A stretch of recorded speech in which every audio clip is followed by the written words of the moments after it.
Sonawane sir यांना विनंती करतो 2 शब्द बोलावे. घ्या घ्या.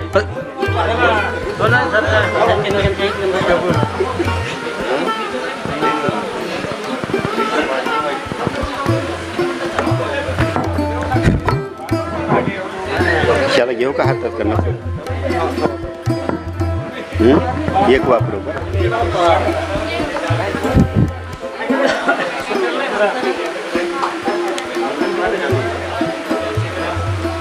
आज आपल्या विद्यालयामध्ये शिक्षक म्हणजे गुरुजन कृतज्ञता सोहळा आणि माझे विद्यार्थी स्नेह मेळावा इयत्ता 10वी बॅच 2009 या विद्यार्थी आणि विद्यार्थिनींनी या ठिकाणी आज आपल्या विद्यालयामध्ये आयोजित केलेला आहे.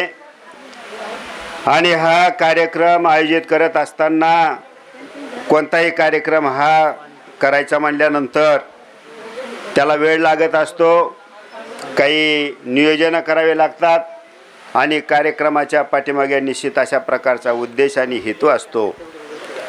आज तुम्ही जवळजवळ या ठिकाणी 15 वर्षामधून एकत्र आलेला आहात आणि निश्चितच ही कौतुकाची बाब आहे. आणि तुम्हाला एकत्र आणण्यासाठी ज्या ज्या प्रमुख विद्यार्थ्यांनी या ठिकाणी आपला सहभाग घेतला, सहभाग नोंदवला, ज्यांच्या हे विद्यार्थी त्यांच्या संपर्कामध्ये राहिले आणि संपर्कामध्ये राहून आज तुम्ही, आणि हे सोपं काम नाही तर साधारणपणे महिन्या 2 महिन्याचं 3 महिन्याचं काम असतं. प्रत्येकाशी संवाद साधायचा, सर्वांच्या वेळा काढायच्या आणि एकत्र यायचं आणि एकत्र येऊन हितगुज करायचं, एक वेगळ्या अशा प्रकारचा आनंद घ्यायचा. आणि हा जो आनंद आहे तो आनंद अत्यंत मौलिक अशा प्रकारचा असतो आणि तो मौलिक आनंद विद्यार्थ्यांनी या ठिकाणी घेतलेला आहे. ज्याप्रमाणे विद्यार्थी हा एकमेकांच्या बरोबर आनंद घेण्यासाठी, आपलं हितगुज करण्यासाठी, सुखदुःख वाटण्यासाठी एकत्र आलेला असतो, त्याचप्रमाणे शिक्षकसुद्धा त्याच भावनेमधून या ठिकाणी विद्यार्थ्यांच्या बरोबर असतात आणि विद्यार्थ्यांना नेहमीच त्यांचे मार्गदर्शन करण्याची भूमिका असते. तर या मार्गदर्शनाच्या भूमिकेपर या ठिकाणी जो कार्यक्रम आयोजित केला त्याबद्दल मी आयोजकांचे मनापासून या ठिकाणी अभिनंदन करतो. आणि त्या विद्यार्थ्यांनी सांगितलं, चौधरी नावाचा विद्यार्थी, की आपण ज्या विचारामुळं घडलो, ज्या विचाराने या देशामध्ये एक काळ असा होता की आपल्याला शिकता येत नव्हतं आणि शिक्षणाच्या माध्यमामधून हा जो वर्ग होता तो हजारो सालापासून दूर होता, तर त्या लोकांना मुख्य प्रवाहामध्ये आणण्यासाठी भाऊराव पाटलांनी गावामध्ये खिंडून गोरगोऱ्यांच्या मुलांना शिक्षण पोहोचलं पाहिजे आणि म्हणून त्यांनी आपल्या स्वतःच्या पायाला चिंध्या बांधल्या, खेड्यापाड्यामध्ये हिंडले आणि शेतकरी, कष्टकरी, श्रमिकांचे विद्यार्थी जे आहेत, जे शिक्षणापासून वंचित आहेत, त्यांना मुख्य प्रवाहामध्ये आणलं. आणि मुख्य प्रवाहामध्ये आणल्यामुळे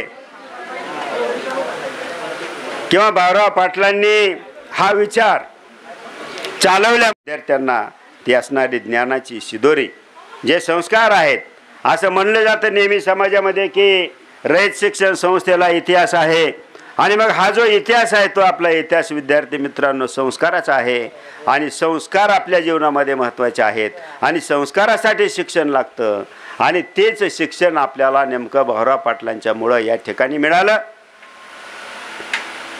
जे तुमचे गुरुजन आहेत त्या गुरुजनांनी सुद्धा प्रामाणिकपणे सेवा केली आणि प्रामाणिकपणे सेवा करत असताना त्यांच्या कामाला जे फळ आलेलं आहे ते फळ म्हणजे आज तुम्ही जे काही स्वतःचं इंट्रोडक्शन केलं, वेगवेगळ्या क्षेत्रामध्ये तुम्ही आहात आणि वेगवेगळ्या क्षेत्रामध्ये काम करत असताना तुम्ही अत्यंत यशस्वी पूर्ण अशा प्रकारचं जीवन जगत आहात.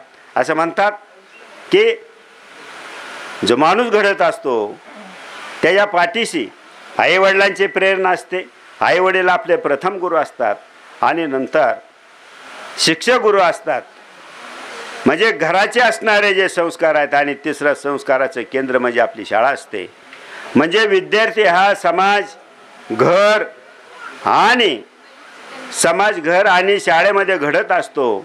तुम्ही त्यावेळेला जे ज्ञान दिलं, शिक्षकांनी तुमचे जे संस्कार केले, त्या संस्काराला तुम्ही तुमच्या डोक्यामध्ये घेतलं, तुम्ही त्या विचाराला प्रामाण्य मानलं आणि प्रामाण्य मानून कष्ट घेतले आणि त्या कष्टाचं फळ म्हणून आज तुम्ही योग्य ठिकाणी आहात. वेगवेगळ्या क्षेत्रामध्ये तुम्ही काम करतात आणि आज या कार्यक्रमाच्या निमित्ताने तुम्ही निश्चित आमचा जो मान सन्मान केलेला आहे, हा मान सन्मान एखाद्या राष्ट्रपतीच्या पुरस्कारापेक्षा सुद्धा आम्हाला अत्यंत प्रिय वाटतो. कारण ही एक भावना आहे. कारण विद्यार्थी हा भावनेशी बांधलेला असतो आणि शिक्षकसुद्धा विद्यार्थ्याच्या भावनेशी बांधलेला असतो. आणि हा जो कार्यक्रम आहे तो कार्यक्रम म्हणजे एकमेकांच्या भावनेशी बांधलेला कार्यक्रम आहे आणि त्याच्यामुळं आपल्याला एक वेगळ्या अशा प्रकारचा आनंद या ठिकाणी मिळतोय, त्यांच्यामध्ये निर्माण झालेली आहे. आणि म्हणून ते त्या मीडियमला टाकतात म्हणून आपल्याला त्यांना दोष देता येणार नाही. विद्यार्थी हा तो त्याच्या जीवनामध्ये घडलाच पाहिजे आणि विद्यार्थ्याला घडवणं हे त्या पालकांचं कर्तव्य असतं. तो त्याच्या कर्तव्याच्या प्रती एकनिष्ठ असतो. पहा विद्यार्थी मित्रांनो, या ठिकाणी बोलण्यासारख्या बऱ्याचशा काय गोष्टी आहेत, परंतु मी तुम्हाला आता एक शेवटची गोष्ट सांगणार आहे आणि ती म्हणजे असं की आपण आपलं जीवन जगत असताना अनेक जीवनामध्ये प्रसंग येत असतात. बऱ्याचशा विद्यार्थ्यांनी जीवन हे खडतर असं सांगितलं. म्हणजे जीवनाचा प्रवास हा खडतर असतो, वेगवेगळ्या प्रकारचे अनुभव येतात आणि ज्या वेळेला अनुभव येतात त्यावेळेला तो अनुभव हा प्रत्येकाचा गुरु असतो. अनुभवाला जे गुरु म्हटले त्याचं कारण असं आहे की तो प्रत्यक्ष अनुभवावा लागतो आणि प्रत्यक्ष अनुभवल्याशिवाय त्याला अनुभव येत नाही आणि अनुभव हा खरा त्याचा गुरु असतो. आणि म्हणून हे तुम्ही सगळं प्रत्यक्ष अनुभवलेलं आहे. मग जरा बंद करू का मी? अत्यंत महत्त्वाचा भाग आहे. विद्यार्थी हा मी आत्ता सांगितलं मरेपर्यंत विद्यार्थी असतो, त्याला संस्काराची गरज असते. तुम्ही संस्कार भरपूर घेतलेले आहेत, दिलेले आहेत तुम्हाला, तुम्ही काय कमी नाहीत. परंतु जीवन जगत असताना आणखी सुद्धा आपल्याला अनेक प्रकारचे वेगवेगळ्या प्रकारचे माणसं समाजामध्ये भेटणार आहेत. म्हणजे डोकं शांत ठेवून काय म्हणतात ना, ते थोडंसं डोक्यावर बर्फ तोंडामध्ये साखर अशा पद्धतीने आता समाजामध्ये वागावं लागतं, नाही का? आता परिस्थिती बदललेली आहे. आमच्या वेळेस आम्ही तुम्हाला 4 धपाटे मारलेले आहेत, आता तो काळ राहिलेला नाही. आणि तुम्ही जर त्या पद्धतीने जर वागला नाही तर मग परिस्थिती तुम्हाला माफ करणार नाही.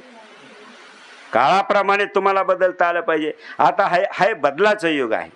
आता तुम्ही सगळं कॉम्प्युटरवर कामं करता, लगेच आत्ता सगळं लगेच पाहिजे, तासात पाहिजे, 2 तासात पाहिजे. म्हणजे ही जी परिस्थिती आहे त्या परिस्थितीला तुम्हाला सामोरं जायचं आणि सामोरं जात असताना मग अनेक आपल्या चिंता वाढलेल्या आहेत, काळजी वाढलेली आहे. काम तर करायचं आहे, काम करावं लागतं आणि काम करत असताना 2 पैसे आपल्याकडे येतात, पैशासाठीच आपण करत असतो.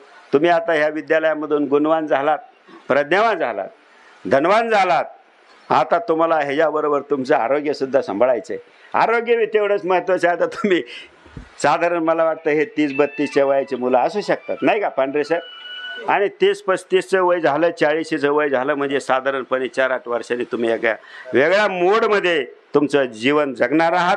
त्यावेळेस मला तुम्हाला मुद्दाम आवर्जून सांगायचं आहे की ज्या वेळेला मी ह्या विद्यालयामध्ये होतो आणि एक 14 महिन्याची माझी मुलगी असताना तिला जो एक आजार डिटेक्ट झाला आणि तिला थॅलेसेमिया हा आजार होता आणि त्या मुलीला मला प्रत्येक महिन्याला ब्लड भरावं लागायचं. तिला ब्लड भरल्याशिवाय पर्यायच नव्हता. आणि हे त्यावेळेस माझ्या या सगळ्या विद्यार्थ्यांनी पाहिलेलं आहे, माझ्या सर्व शिक्षकांना माहिती आहे. अरे ज्या वेळेला एखादा माणूस एखाद्या कुटुंबामध्ये एखादा आजार येतो ना, त्यावेळेला त्याला समजतं त्याचा जीवनाचा प्रवास कसा खडतर आहे. आणि मग ह्या गोष्टी असताना आता बऱ्याचशा विद्यार्थ्यांनी सांगितलं की जीवनाचा प्रवास खडतर आहे, आरोग्य सांभाळलं पाहिजे. तोंबारे सर म्हणले की मी आणखी सायकलीवर फिरतो. म्हणजे ठराविक स्टेजेसला ठराविक मुवमेंटमध्ये आपण त्या गोष्टी केल्या पाहिजेत. आणि म्हणून पहिलं शिक्षण तुम्हाला मिळालं, शिक्षणामधून तुम्ही आता सगळं वैभव संपन्न झालात, वेलसेट झालात, मुलं बाळं आहेत, शिक्षण वगैरे चालू आहेत आणि आता हे कर्तव्य पार पाडत असताना दुसरा महत्त्वाचा जो हा व्यवसायामध्ये पदार्पण झालेला आहात आणि व्यवसायामध्ये वेगवेगळ्या प्रकारचे असणारे टेन्शन्स आणि टेन्शन्सपासून आता वेगवेगळ्या प्रकारचे निर्माण होणारे जे आजार आहेत हे आजार आणि अशा धक्काधक्कीच्या जीवनामध्ये आपल्याला कसं सांभाळायचं आहे, आपलं आरोग्य कसं सांभाळायचं आहे, आरोग्यपूर्ण कसं राहायचं आहे. आपण आरोग्यपूर्ण असू तर आपल्याला आपल्या जीवनामध्ये आनंद मिळणार आहे आणि हा आनंद मिळण्यासाठी आपण आरोग्यपूर्ण राहण्यासाठी कुठल्याही प्रकारचा छोटा मोठा जो आजार असेल त्या आजाराकडे दुर्लक्ष करू नका. बऱ्याचशा विद्यार्थ्यांनी सांगितलं की मी केवळ आणि केवळ आईवडिलांची सेवा करण्यासाठी आईवडिलांना सांभाळण्यासाठी बाकीचं सगळं एज्युकेशन बंद केलं आणि मी शेती करतो. अत्यंत आनंदाची बाब आहे. त्याच्या मनामध्ये ती भावना आहे की मला आईवडिलांची सेवा करायची आणि जो आईवडिलांची सेवा करतो त्याला सगळं काही मिळतं, कारण की सगळं धन हे आईवडिलांच्या पायाशी असतं. तेव्हा आजच्या कार्यक्रमाच्या निमित्ताने मी तुम्हाला एवढंच सूचित करतो की आपला जो आहार आहे डाएट महत्त्वाचा आहे. म्हणजे मी तुम्हाला थोडक्यात व्यायामाचं महत्त्व सांगितलं. व्यायाम महत्त्वाचा आहे. व्यायाम थोडाफार करत चला. किमान आरोग्यासाठी 15 मिनटं 20 मिनटं अर्धा तास हिंडत फिरत जा किंवा एक्झरसाइज करा. नंतर डाएट महत्त्वाचं आहे. आता अलीकडं डाएटसुद्धा पाळणारे भरपूर लोक आहेत समाजामध्ये, तुम्हाला माहिती आहे. म्हणजे डाएटसुद्धा व्यवस्थित आपला असला पाहिजे. आणि जर आपला डाएट वगैरे व्यवस्थित नसेल, डाएटच्या माध्यमामधून जर आपल्यामध्ये कार्बोहायड्रेट्स आलं, कार्बोहायड्रेटच्या माध्यमामधून ग्लुकोज वाढतं आणि ग्लुकोज वाढलं की त्या व्यक्तीला शुगर नावाचा आजार होतो आणि शुगर नावाचा आजार झाला की तो आजार त्या व्यक्तीबरोबर आयुष्यभर असतो.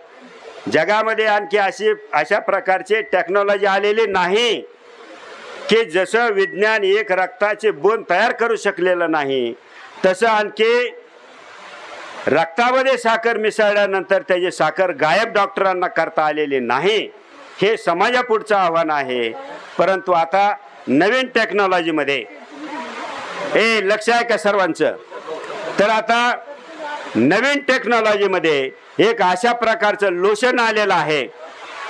ते लोशन जर आपण आपल्या हाताला जर दिवसभरामध्ये 15 मिनटं म्हणजे 12 मिनटं असं चोळलं 3 वेळेस आणि संध्याकाळी जर 3 वेळेस चोळलं तर त्या व्यक्तीच्या रक्तामधील असणारी साखर 100% गायब होते. अशा प्रकारची टेक्नॉलॉजी आता आलेली आहे. आणि शुगर हा आजार संपूर्ण आपलं जे आयुष्य आहे, सगळे जे ऑर्गन आहेत, हे ऑर्गनसुद्धा 4-5 वर्षांनी काय करत असतो, डॅमेज करत असतो. आणि म्हणून हे छोटे मोठे जे आजार आहेत त्याच्याकडे तुम्ही सर्वांनी काय केलं पाहिजे, लक्ष दिलं पाहिजे. आणि नंतर आहार महत्त्वाचा आहे. त्याचप्रमाणे हे करत असताना आपण आपला सकारात्मक विचार ठेवला पाहिजे, कारण की सकारात्मक विचार हा आपल्याला पुढे घेऊन जात असतो. आपल्याला जर आपल्या जीवनामध्ये आणखी कोणत्या प्रकारचं यश मिळवायचं असेल तर आपली भूमिका हे सकारात्मक असली पाहिजे. जे माणसं नकारात्मक असतात, जे निगेटिव्ह माइंडेड लोक आहेत, आणि हे निगेटिव्ह माइंडेड लोक फारसे प्रगती करू शकत नाहीत. निगेटिव्ह विचाराचे माणसं चांगल्या प्रकारचं जीवन जगू शकत नाहीत आणि आत्मनाश हा त्यांचा ठरलेला असतो. आणि म्हणून तुम्ही नकारात्मक विचाराला साथ न देता, थारा न देता सतत पॉझिटिव्ह ॲटिट्यूड ठेवा. सकारात्मक विचाराला जवळ करा. म्हणजेच थोडक्यात चांगल्या सवयी अंगी बाणा. आणि ज्या वेळेला आपण पॉझिटिव्ह दृष्टिकोन ठेवतो त्यावेळी निश्चित स्वरूपामध्ये आपली भरभराट किंवा धनसंपत्ती आपण ज्याला म्हणतो, आरोग्य संपत्ती ज्याला म्हणतो, ती निश्चित त्याची वाढ झाल्याशिवाय राहत नाही. आणि म्हणून आणि नेमका तुम्ही हाच विचार स्वीकारलेला आहे. काही विद्यार्थ्यांनी आता सांगितलं की भाऊराव पाटलांनी, म्हणजे आपली सुरुवात भाऊराव पाटलांपासूनची आहे. भाऊराव पाटलांनी एक उदाहरण मी तुम्हाला देतो. ज्या वेळेला भाऊराव पाटलांनी शाळा वगैरे सुरू केल्या, साताऱ्यामध्ये एक शिवाजी महाराज महाविद्यालय आहे, तर त्या ठिकाणी एक मोठे उद्योगपती आले आणि त्यांनी सांगितलं की म्हणले, भाऊराव पाटील तुम्ही म्हणले हा कोरा चेक आहे आणि तुम्हाला काय ह्या कोऱ्या चेकवर रक्कम टाकायची ते टाका, परंतु ह्या महाविद्यालयाला दिलेलं जे नाव आहे ते म्हणले फक्त माझ्या बापाचं टाका.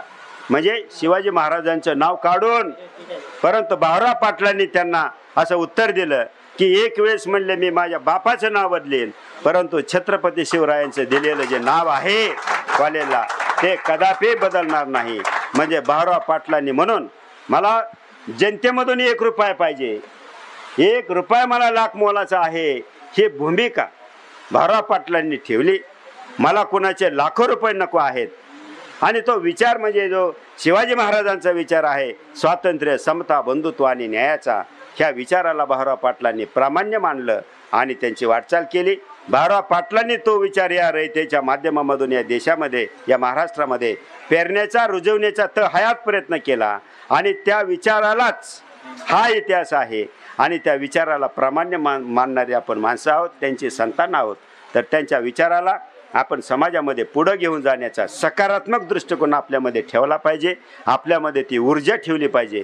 महापुरुषांची चरित्र आपण वाचली पाहिजेत, त्याच्यातून बोध घेतला पाहिजे आणि त्यांच्याप्रमाणे आपल्याकडूनही जर काय करता येतंय का हे आपण निश्चित स्वरूपामध्ये आज या निमित्ताने खुणगाठ बांधली पाहिजे. तुम्ही मोठे झालेला आहात शिक्षणाच्या माध्यमातून आणि तुम्ही आमचा जो मान सन्मान केला त्या सन्मानाबद्दल, आणि हा पुरस्कार खूप सर्वात राष्ट्रीय म्हणजे कोणत्याही पुरस्कारापेक्षा अत्यंत महत्त्वाचा पुरस्कार आहे असं मला या ठिकाणी वाटतं.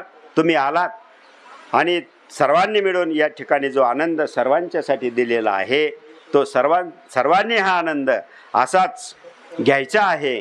काही विद्यार्थी विद्यार्थिनी एकमेकांकडे पाहिल्यानंतर त्या भावनिक झालेल्या आहेत. भावनिक 15 वर्षानंतर ज्या वेळेला एक विशिष्ट भावनेने माणसं जोडलेली असतात आणि त्या भावनेसाठी आपण या ठिकाणी आज, त्या भावनेमुळे आज आपण या ठिकाणी एकत्र आलेलो आहोत. तर निश्चित स्वरूपामध्ये तुम्ही सकारात्मक दृष्टिकोनातून विचार करा आणि सकारात्मक चर्चा करा आणि आणखी आपण समाजासाठी काय देणं लागतो त्याच्याबद्दल निश्चित तुम्ही या ठिकाणी विचार कराल अशी एक अपेक्षा मी या ठिकाणी व्यक्त करतो. आणि 2 शब्द. धन्यवाद सर. खूप लाख मोलाचा असा सल्ला आपल्याला सरांकडून मिळाला आहे. नक्कीच आम्ही याची अंमलबजावणी आमच्या जीवनात करू. आता थोडा वेळ झालेला आहे आपल्या कार्यक्रमाला. अध्यक्षांचं भाषण आपण राखून ठेवलेलं आहेच, पण तत्पूर्वी सर तुंबारे सर, वाबळे सर आणि जायभाई सर जे इच्छुक आहेत थोडे 2 शब्द आम्हाला मार्गदर्शन करावे. धन्यवाद सर. जायभाई सर.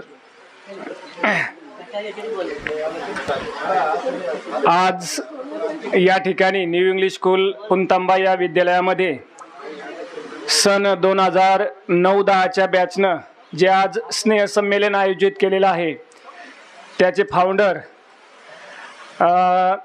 गौरव गायकवाड असेल, आकाश असेल, मल्हार असेल आणि सर्वच असतील, तुम्हाला मनापासून खरंच धन्यवाद दिले पाहिजेत.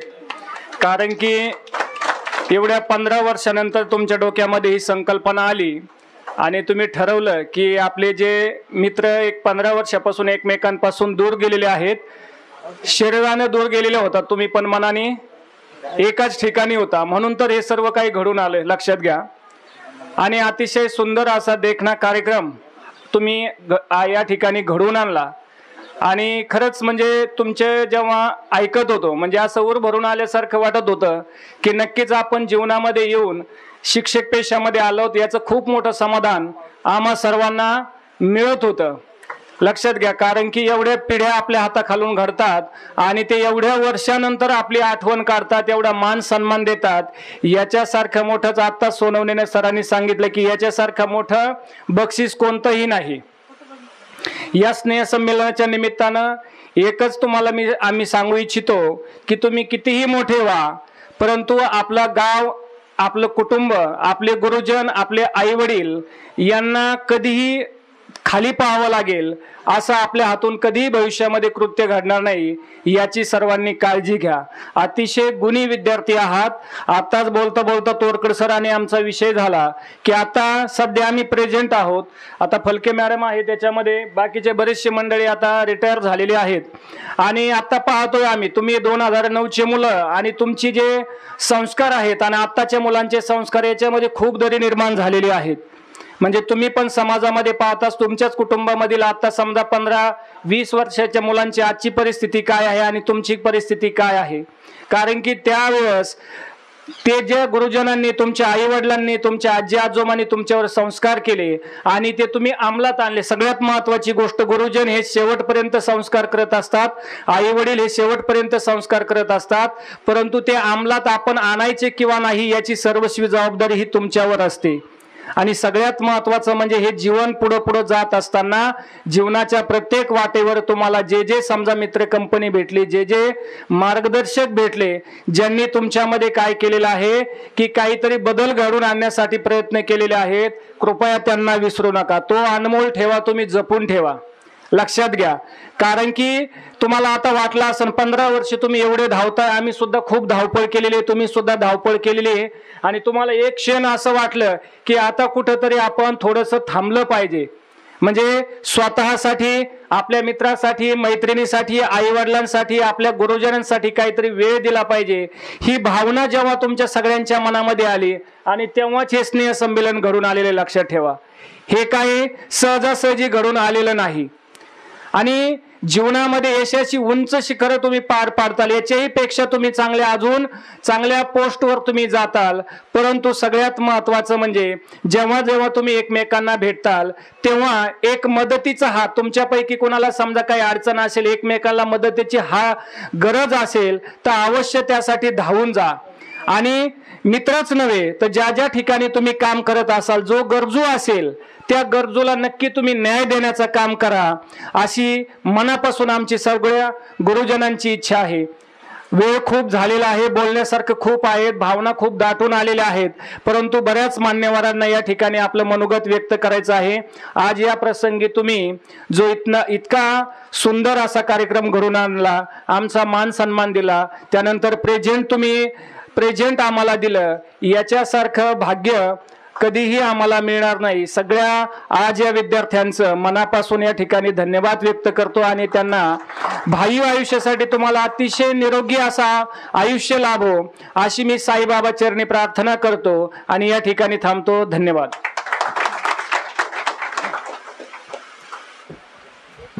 धन्यवाद सर. यानंतर मी विनंती करतो वाबळे सर किंवा तुंबारे सर. ठीक आहे, त्यांनी पण वेळेचं गांभीर्य ध्यानात घेतलेलं आहे आणि आपण आता डायरेक्टली आपल्या यानंतर फलके मॅडम आपले मनोगत व्यक्त करतील.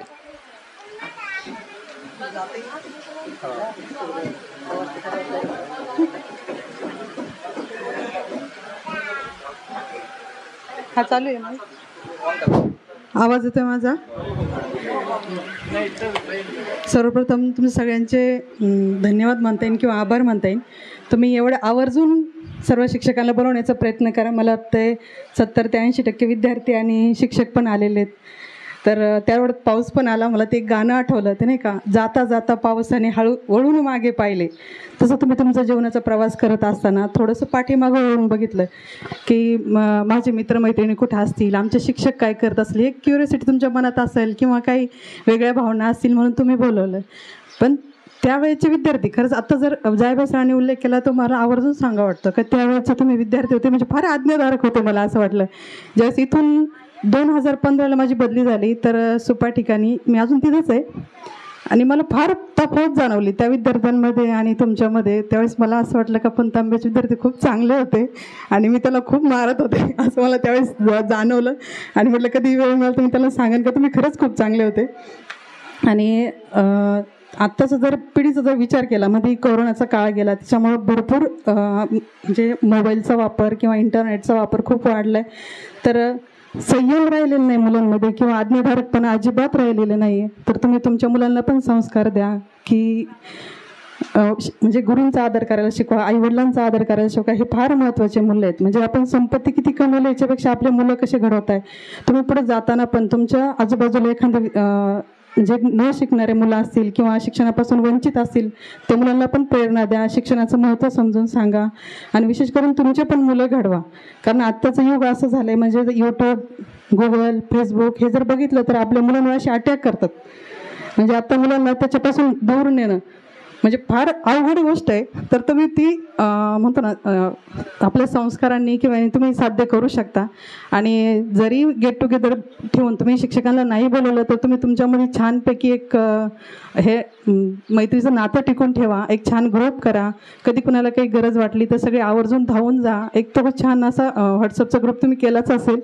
आणि सगळे म्हणजे ही मैत्री कसं आहे, जरी म्हणतो ना आईवडील शिक्षक असले तरी आपण मुलांना शाळेत घालतो, त्यांना सगळं येतं, ते सगळे DED शिक्षक सगळे विषय शिकवतात तरी आपण शाळेत घालतो. कारण मुलं जितकं शिक्षकांकडून शिकतात तितकं मित्रमैत्रिणीकडून पण शिकतात. त्यांना एकत्र राहायला म्हणजे शाळा एक फार मोठं म्हणतो संस्कारांचं केंद्र आहे. एक मित्रमैत्रिणीबरोबर कसं राहायचं, समाजात कसं वागायचं, कसं बोलायचं, शाळेत गेल्यानंतर ते संस्कार मिळतात.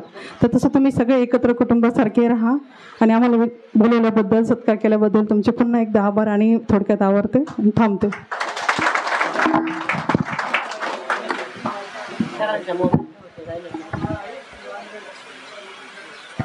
धन्यवाद मॅडम. यानंतर आपण एक रेकॉर्डिंग ऐकतोय, तर आवाजावरनच त्या मॅडम कुठल्या आहे हे आपल्याला कळून जाईल. 2008-9 या बॅचमधील सर्व माझी प्रिय गुणी विद्यार्थिनींना माझा सस्नेह नमस्कार. प्रथमतः तुमच्या स्नेह मेळाव्यासाठी मी उपस्थित न राहू शकल्याने सर्वांची दिलगिरी व्यक्त करते. आज तुम्ही हा स्नेह मेळावा आयोजित केला. हा कार्यक्रम म्हणजे तुमच्या जुन्या आठवणींना, शालेय जीवनातील आठवणींना उजाळा देणारा एक अतिशय चांगला असा स्तुत्य उपक्रम. या उपक्रमाच्या निमित्ताने तुम्ही सर्व विविध क्षेत्रामध्ये काम करणारे माझी विद्यार्थी आणि विद्यार्थिनी एकत्र जमलेले आहात. या निमित्ताने तुमच्या सर्वांची स्नेह भेट होणार आहे. आणि आम्हाही शिक्षकांना तुमचा खूप अभिमान वाटतो की तुम्ही विविध क्षेत्रामध्ये तुमच्या उच्च स्तरावर तुम्ही काम करत आहात. तर सर्व विद्यार्थ्यांना माझ्याकडून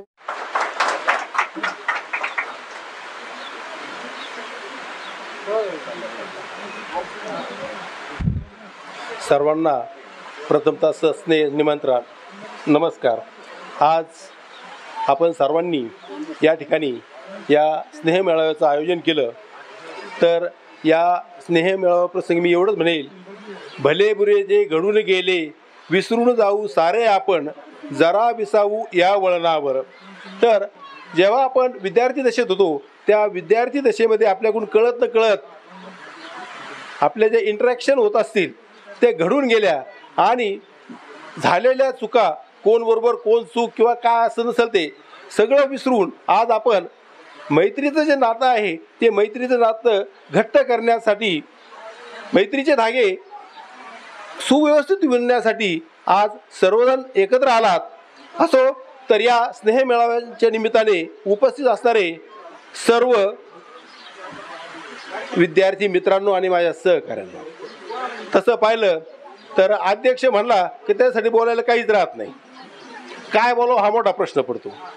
पण मित्रांनो, मी तुमच्यासाठी एवढं सांगेल की जीवन हा एकेरी प्रवास आहे. जीवनामध्ये तुम्ही दूरवर जाऊ शकता, भरपूर पुढे जाऊ शकता, मागे वळून पाहू शकता, पण मागे जाऊ शकत नाही. आज या तसं पाहिलं तर आपण सर्वजण मराठी शाळेमधून शिकलेले विद्यार्थी आहात. मराठी शाळेचं पूर्वीचं नाव होतं जीवन शिक्षण विद्या मंदिर. म्हणजे जीवनाचं शिक्षण देणारी जी शाळा आहे तिला मराठी शाळा म्हटलं जात होतं. आणि त्या शाळेमधून आज आपण सर्वजण पुढे आलो. त्यानंतर रयत शाळेमध्ये आल्यानंतर खऱ्या अर्थाने आपल्या जीवनाची जडणघडण झाली आहे. एक सुभाषितकार म्हटलेला आहे की पंचकानी लाडायत, पंचदशकानी ताडायत, षष्टदशकानी मित्रवत. 5 वर्षापर्यंत मुलाचे लाड करा, 5 वर्ष ते 15 वर्ष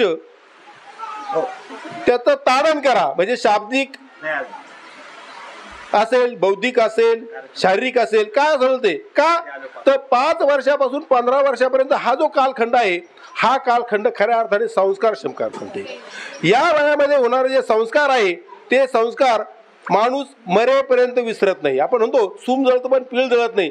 तशा अर्थाने त्या वयामध्ये झालेले जे संस्कार आहे ते संस्कार माणूस अद्यापही विसरत नाही. आणि म्हणून आपला जो कालखंड होता तो खऱ्या अर्थाने या रयत शाळेमध्ये गेला. आणि या शाळेमध्ये खऱ्या अर्थाने आपल्या व्यक्तिमत्वाची जडणघडण झाली. शिक्षकांनी आपल्यावरती लाख मोलाचे संस्कार केले. आपलं ब्रीद वाक्यच आहे, स्वावलंबी शिक्षण हेच आमचं ब्रीद. इथं प्रत्येक विद्यार्थ्याकडे कुठल्या ना कुठल्या प्रकारचे गुण असतात, ते गुण आत्मसात केले जातात. त्या गुणांना, त्याच्या विकासाला, गुणांना चालना दिली जाते आणि ती चालना देण्याचं काम आपल्या शिक्षकांनी केलं आहे. आणि समाजामध्ये जर आपण पाहिलं, फक्त आई वडील आणि शिक्षक हेच आपला विद्यार्थी आपल्या पुढे गेलेलं पाहू शकतात. बाकीचा समाज तुमचे तंगडे ओढायला तपलेलाच आहे. तुम्ही पुढे गेलेले फक्त हेच 3 माणसं पाहू शकतात.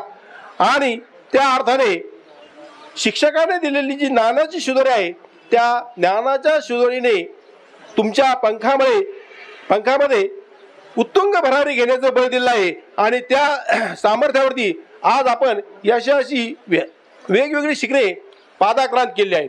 असो, प्रगती करा, परंतु प्रगती करत असताना आपण मागे वळून पहा. का ज्यांच्यामुळे आपला हा विकास झाला, ज्यांनी आपल्यासाठी कष्ट केले, ज्यांनी आपल्याला या आसमंतामध्ये भरारी घेण्याचं बळ दिलं, त्यांना मात्र विसरू नका. म्हणून असं म्हटलं तर, जननी जन्मभूमीशी घरी अशी स्वर्गादपी, माता आणि मातृभूमी यांना विसरू नका. आज आपण किती मोठे झालात तरी आपल्या आई वडिलापेक्षा आणि गुरुपेक्षा मोठे नाहीत, हे ध्यानात घ्या. म्हणून मातृपितृ हे जे देव आहेत, मंदिरात जाऊ नका. मी म्हणतो मंदिरात नाही गेलं तरी चालेल, पण आई वडिलांची सेवा करायला विसरू नका. कारण त्यांनी, आई वडील हे वयाने म्हातारे झालेले असतात, तर ते आपल्या काळजीने, विचाराने म्हातारे झालेले असतात, हे ध्यानात ठेवा. कारण आपल्या अपत्यांचं संगोपन करण्यापासून तर तो उत्कृष्ट याचं शिखर सर करण्यापर्यंत आई वडिलांचा त्याग आपल्यासाठी असतो. आणि एवढा त्याग कोणीच करू शकत नाही. म्हणून माता, पिता, मातृभूमी यांना आपण विसरू नका. आणि दुसरं मी असं सांगेल की आज काळाच्या ओघामध्ये, काळ बदलला, परिस्थिती बदलली, ज्ञान बदललं, तंत्रज्ञान बदललं, त्याबरोबर त्या ओघामध्ये तुम्ही पण बदललेत. पण मी एवढं सांगेल की मोठमोठ्या विचारवंतांनी आज हे मत मानलेलं आहे की जर आपल्याला आपली मुलं घडवायची असेल तर ती आपल्या मातृभाषेतून घडवा. त्यांना मातृभाषेतून शिक्षण द्या. आणि मातृभाषेतून मिळणारं शिक्षण हे खऱ्या अर्थाने त्या मुलाचा विकास घडवून आणेल. म्हणून मी तुम्हाला एवढंच म्हणेल की तुमच्या धाडस असल्याशिवाय हिंमत करणार नाही, आणि जो हिंमत करत नाही त्याला किंमत मिळत नाही. जर आपल्याला किंमत मिळवायची असेल तर आपल्यामध्ये हिंमत असली पाहिजे, धाडस असलं पाहिजे. आणि हिंमत आणि धाडस देण्याचं काम रयत शिक्षण संस्थेच्या माध्यमातून आपल्यावरती आपल्या गुरुजनांनी केलेलं आहे. आपल्यावरती पाठीची थाप टाकली, कर, अवघड काहीच नाही, हे तू करू शकतो, हे करण्याचं सामर्थ्य तुझ्यामध्ये आहे. हे जेव्हा आपल्याला सांगितलं गेलं, आपल्याला प्रवृत्त केलं गेलं, आणि त्याच आधारावरती, त्याच ज्ञानाच्या शिदोरीवरती खऱ्या अर्थाने आपण आज यशाची ही शिखरं पादाक्रांत केली आहेत. तुम्ही विचार करा, पुणतांब्यासारख्या ठिकाणामधून तसं पाहिलं तर अतिशय दुर्गम भाग आहे. पण आज मी तुमचा जेव्हा परिचय करून घेतला तर आज तुमच्यातले 75% विद्यार्थी पुणे, मुंबई सारख्या शहरामध्ये आहेत. हे कशाचं प्रतीक आहे? इथं मिळालेली जी ज्ञानाची शिदोरी आहे, त्या ज्ञानाच्या शिदोरीवरती तुम्ही हे सगळं प्राप्त केलं आहे. आणि म्हणून असं म्हटलं जातं की शाळा चांगली असून उपयोग नाही, तर विद्यार्थी चांगला पाहिजे. शाळा चांगली असली म्हणजे विद्यार्थी शिकतोच, मुलं शिकतात असं नाही, पण मुलं चांगली असली तर ती कुठल्याही शाळेत शिकतात. खऱ्या अर्थाने आपण ग्रामीण भागातली मुलं होतो, आपल्याकडे सर्वात महत्वाचा गुण म्हणजे ऐकण्याची क्षमता. जो ऐकतो, ग्रहण करतो, धारण करतो, तोच खऱ्या अर्थाने पुढे जातो. म्हणून असं म्हणलं तर मौनम खलु धर्म साधनम. ज्याने मौन बाळगलं म्हणजे कमी बोला, विचार जास्त करा. आपण कमी बोललो, विचार जास्त केला, आणि विचार केल्यामुळं आपल्याकडून चांगला निर्णय झाला, चांगली कृती झाली, आणि त्याचं फळ आपल्याला चांगलं मिळालं. आणि म्हणून तुम्ही देखील मी एवढं सांगेन की तुमची मुलं जी आहेत, ती तुमची मुलं सुद्धा तुम्ही मराठी माध्यमातून शिकवण्याचा प्रयत्न करा. त्यांना संस्कार द्या. कारण बाजारामध्ये तुम्हाला संपत्ती खूप कमावता येईल, पण गुणवान संतती मिळवता येणार नाही. आणि गुणवान संतती जर तयार करायची असेल, निर्माण करायची असेल, तर त्याच्यावरती तुम्हाला संस्कार करावे लागतील. आणि संस्कार हे बाजारात विकत मिळत नाही, ते आपल्या कृतीतून आपल्याला दाखवून द्यावे लागतात. तुम्ही जर तुमच्या आईवडिलाचं दर्शन घेतलं तर तुमचा मुलगा उद्या तुमच्या आईवडिलाचं दर्शन घेईल, तुमचं दर्शन घेईल. तुम्ही आईवडिलांची कदर केली तर तोही तुमची कदर करेल. कारण जे मागून आलं तेच पुढे चालतं. आपण म्हणतो अनुवंशिकता, हेरिडिटी, तेच ना. मग तुम्ही आज जे कराल, जे पेराल तेच उद्या उगवणार आहे. तेव्हा आपल्या आईवडिलांनी आपल्याला घडवलं, आपल्याकडून ज्या अपेक्षा केल्या त्यांच्या अपेक्षा तुम्ही पूर्ण करा. तुम्हाला तुमची मुलं आपोआप त्या अपेक्षा तुमच्या पूर्ण करतील. आणि खऱ्या अर्थाने हे जे स्नेह मेळावे तुम्ही आयोजित केले, मी तर असं म्हणेल की खरोखर एखाद्या पुरस्कारापेक्षाही आज तुमच्या गाठी भीती होणं हे फार लाख मोलाचं आहे. कारण कागदी पुरस्कार किती मिळवले तर ते आपल्या सगळं बोलणार नाही, हितगुज साधणार नाही. पण तुमच्यासारखी मुलं, आज आम्ही घडवलेली मुलं, 15 वर्षापूर्वी तुम्ही आमच्या हाताखाली होते, पण आजही तुमच्या होटावरती आमचं नाव आहे. आणि म्हणून माणसाने कर्म असं करा, तुम्ही नसले तरी चालेल, परंतु ते कर्म चिरकाल असतं. म्हणून मी असं म्हणतो की माणूस जन्माला येतो, एक हृदय घेऊन येतो, जाताना हजारो हृदयावरती तो आपला अधिष्ठान निर्माण करतो. कशामुळे? तर ज्ञानामुळे. म्हणून व्यक्ती जातो त्यावेळेस देह नसतो, पण त्याचं नाव असतं. कशामुळे? तर कर्मामुळे. म्हणून आयुष्यामध्ये पैसा सर्वस्व आहे असं नाही. पैसा हे चलन आहे. त्यापेक्षा माणसं जोडा, मित्र जोडा आणि फक्त तत्वाची मैत्री करा आणि एकमेकाच्या सुखदुःखामध्ये सहभागी होत चला. आज तुम्ही हा जो स्नेह मेळावा आयोजित केला, या स्नेह मेळाव्याच्या निमित्ताने तुमच्या सर्वांच्या गाठी भेटी झाल्यात, वैचारिक देवाणघेवाण झाली, कौटुंबिक विचारपूस झाली आणि हा जो आनंद मनाला मिळाला तो आनंद कुठेही तुम्हाला मिळणार नाही, हे ध्यानात घ्या. आणि म्हणून हे स्नेह मेळावे होणे ही खऱ्या अर्थाने काळाची गरज आहे. आपण आज सर्वजण मोठमोठ्या शहरामध्ये राहतो, बंदिस्त संस्कृतीमध्ये आपण जीवन जगतोय. तर त्या बंदिस्त संस्कृतीमधून बाहेर या, बाहेरचं जग पहा. खऱ्या अर्थाने तुम्हाला ते सांगण्याची गरज नाही, कारण तुम्ही या विश्वामध्ये भरारी घेणारी मुलं आहात. तुमचं जन्म आणि बालपण हे ग्रामीण भागामध्ये गेलं आहे. म्हणून असं म्हटलं जातं की खेड्यामध्ये पावलात बुद्धी बदलते. म्हणजे खेड्यामध्ये जे पदोपदी शिकायला मिळतं आणि त्या शिकण्याच्या जोरावरतीच आज खऱ्या अर्थाने आपण उत्तुंग भरारी घेऊ शकलो. असं बोलण्यासारखं खूप आहे. आपण आम्हाला या ठिकाणी उपकृत केलं, आमचा येतोची सन्मान केला. त्या अनुषंगाने मी आपणा सर्वांना धन्यवाद देतो आणि मला जी बोलण्याची संधी दिली, ऋण निर्देश करतो, ऋण व्यक्त करतो आणि थांबतो. जय कर्मवीर.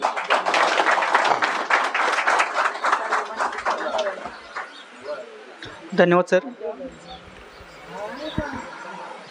कार्यक्रमाच्या शेवटच्या टप्प्यावरती आपण आहोत.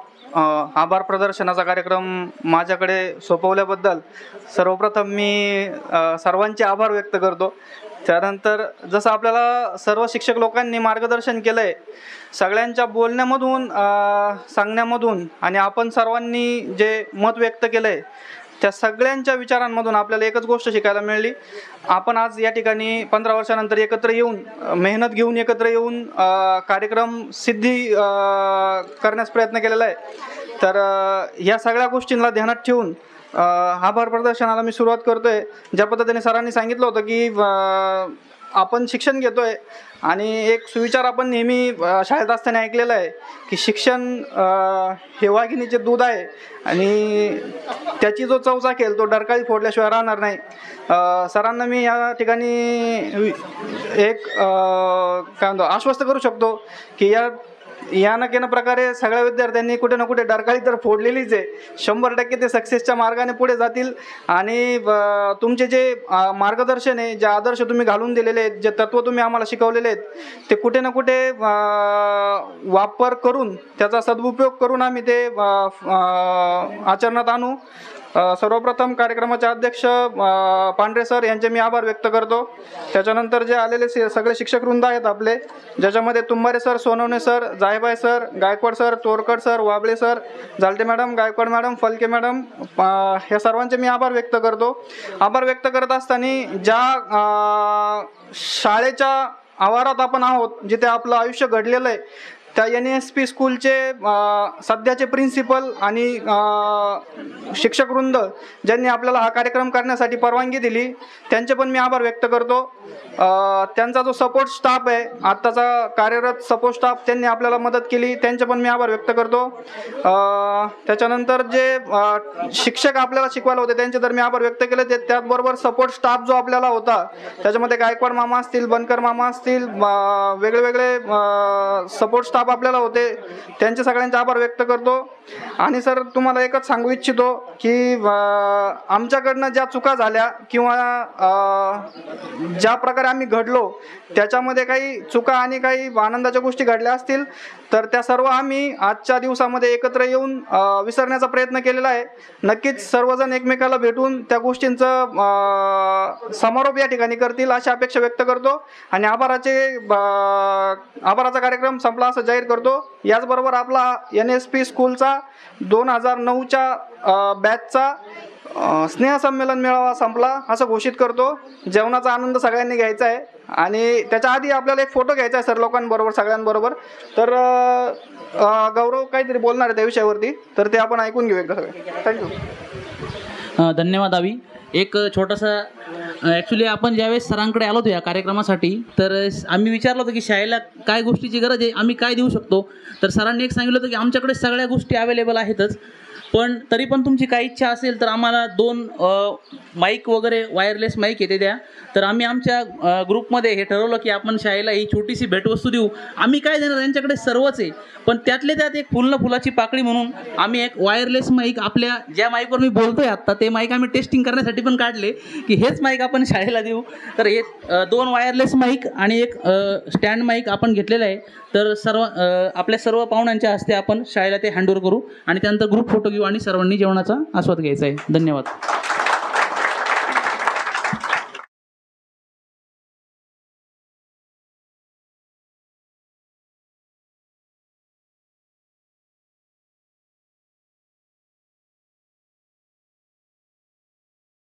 Sir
Present.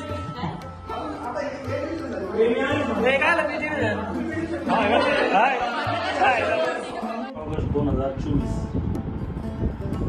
English school Vishnubhau Dhanwate कनिष्ठ महाविद्यालय कुंटांबा या ठिकाणी सन 2009च्या इयत्ता 10वीच्या विद्यार्थ्यांनी या ठिकाणी गुरुजन कृतज्ञता सोहळा व माजी विद्यार्थी मेळावा आयोजित केला होता।